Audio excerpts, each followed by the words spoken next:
এদেশে আমাদের জন্ম হয়েছে, এদেশে আমরা বেড়ে উঠেছি, এদেশের আলো বাতাসকে আমরা বুকে ধারণ করেছি, এদেশের মানুষকে আমরা ভালোবেসেছি, এদেশের মাটিকে আমরা সম্মান করেছি।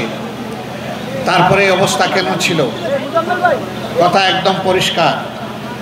15.5 বছর এদেশের শাসন ক্ষমতায় এমন একটি অপশক্তি জেঁকে বসেছিল, যারা কার্যত মানুষের সকল অধিকার কেড়ে নিয়েছিল।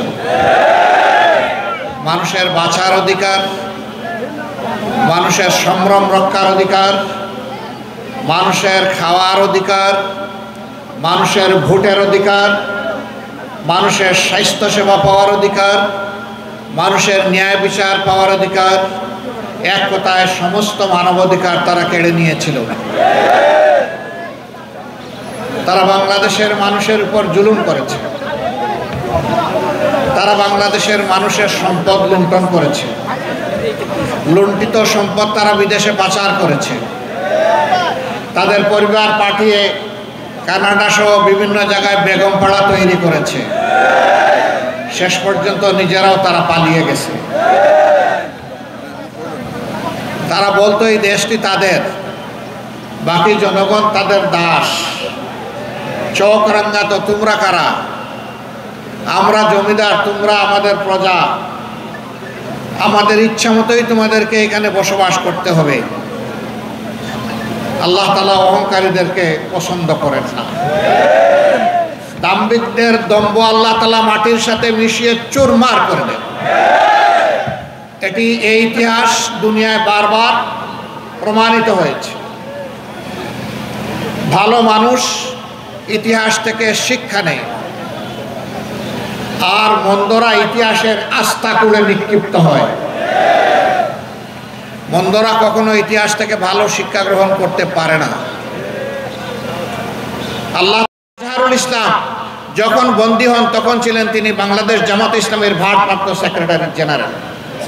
আমরা সরকারের কাছে স্পষ্ট জানতে চেয়েছি তিনি এখনো কারাগারে কেন? মিথ্যা মামলায় যার উপর জুলুম করলো আওয়ামী লীগ, এখনো কি সেই জুলুম চালু থাকবে? এই জন্যে এই দলের একজন ছোট্ট দায়িত্বশীল হিসাবে আমি ঘোষণা করেছি যে আজহার ভাইকে ভিতরে রেখে আমি আর বাইরে থাকতে চাই না। সরকার যেন আমাকে গ্রেফতার করে কারাগারে পাঠানোর ব্যবস্থা করে।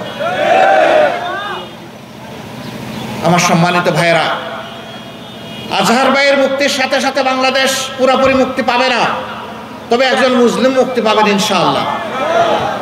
বাংলাদেশকে মুক্ত করতে হলে এই দেশের যুব সমাজকে এগিয়ে আসতে হবে। আমি যুবকদেরকে অভিনন্দন জানাই, স্যালিউট জানাই। টানা 15.5 বছর আমাদের উপর জুলুম চলেছে, আর আমরাও আন্দোলন করেছি এই সরকারকে, ফ্যাসিবাদী সরকারকে ক্ষমতা থেকে সরায় বাংলাদেশকে মুক্ত করার জন্য। আমরা পারিনি, আমরা রাজনীতিবিদরা 15.5 বছরে পারিনি। কিন্তু সেই সমস্ত কষ্ট, দুঃখ, যাতনা, জুলুম একত্রিত হয়ে যে শক্তি তৈরি হয়েছিল আমাদের ছাত্রদের নেতৃত্বে, সেই শক্তির বলেই আলহামদুলিল্লাহ বাংলাদেশ মুক্ত হয়েছে ফ্যাসিবাদের কবল থেকে। এই জন্য আমাদের সন্তানদের এই অভিনন্দন পাও না, আমি তাদেরকে আবার অভিনন্দন।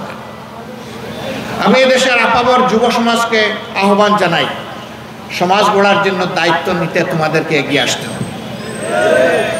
যেই সমাজের যুবকেরা এগিয়ে আসে বিপ্লবের জন্য, সেই সমাজে আল্লাহর পক্ষ থেকে বিপ্লব সফল হয়। আমি শুধু যুবকদের কাছে দুটা জিনিস চাই, একটি হচ্ছে গভীর দেশপ্রেম, আর একটি হচ্ছে আল্লাহ তাআলার ভয়। এই দুইটা নিয়ে যদি আমাদের যুবকেরা এগিয়ে আসে, তারা হবে ইনশাআল্লাহ সকল ধরনের ষড়যন্ত্রের বিরুদ্ধে হিমালয় পর্বত। এই পর্বত খসিয়ে দিতে যেই মাথা দিয়ে গুঁতা দিব, ওর মাথা ভেঙে চুরমার হয়ে যাবে। যুবকদের সেই শক্তিতে বাংলাদেশ, নতুন বাংলাদেশ, আগামীর বাংলাদেশ, মানবিক বাংলাদেশ, দুর্নীতি এবং দুঃশাসন মুক্ত বাংলাদেশ ইনশাআল্লাহ আমরা গড়ব। কোন ষড়যন্ত্র আমাদের প্রিয় মানবিক বাংলাদেশ গড়ার পথে আমাদেরকে আটকে রাখতে পারবে না। যেখানেই দুর্নীতি সেখানেই যুদ্ধ, যেখানেই দুঃশাসন সেখানেই লড়াই। এই জন্য সন্তানদের কণ্ঠে কণ্ঠ মিলিয়ে বলতে চাই, আবু সাইদ মুগ্ধ, শেষ হয়নি যুদ্ধ। ইনশাআল্লাহ আমাদের যুদ্ধ অব্যাহত থাকবে সেই মানবিক বাংলাদেশ গড়ার পথে। ধন্যবাদ। বেদরগঞ্জবাসী এসেছিলাম জনাব শহীদ বেলাল হোসেনের পরিবারকে সম্মান জানাতে এবং তার কবরের পাশে দাঁড়িয়ে একটু দোয়া করতে।